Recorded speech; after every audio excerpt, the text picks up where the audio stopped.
Are you wondering how to replace a leaking faucet? Well, wonder no more. Today we're gonna install this new faucet and I'm gonna show you just how easy it is. First, you need to shut off the main water valve. We don't want to have any surprises with bathroom flooding. Open up the faucet and let all water run out from the pipes. Now the most common way to remove this faucet is to untwist these two screws right here.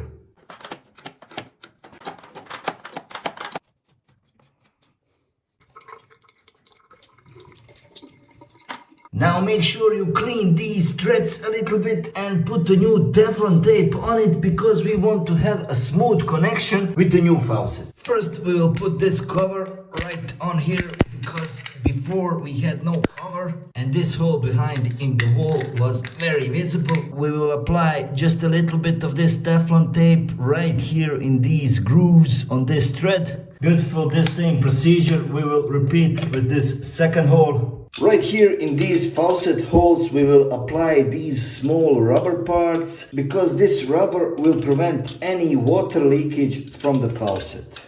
And now just attach your new faucet to these wall threads, and yes, this is a very important part. You want to have this as fixed as possible but not too tight. And you will have to use a wrench, but do it with your hand as much as possible. Be very careful with the wrench right here because you don't want to damage this shiny part of your faucet.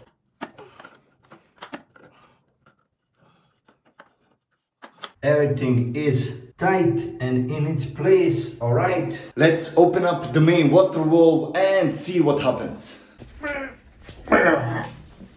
Alright, as you can see we have a little leakage right here from this wall pipe, but I think we can fix that.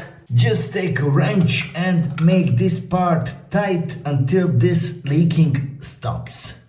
I think this is enough. Let's see if the leakage has stopped. Yeah, wipe everything off just to be sure. Yeah, so far so good. There you have it guys, a brand new faucet in no time. One thing, make sure you shut off the main valve because you don't want to have bathroom full of water. I hope you have found this video useful. See you in the next one.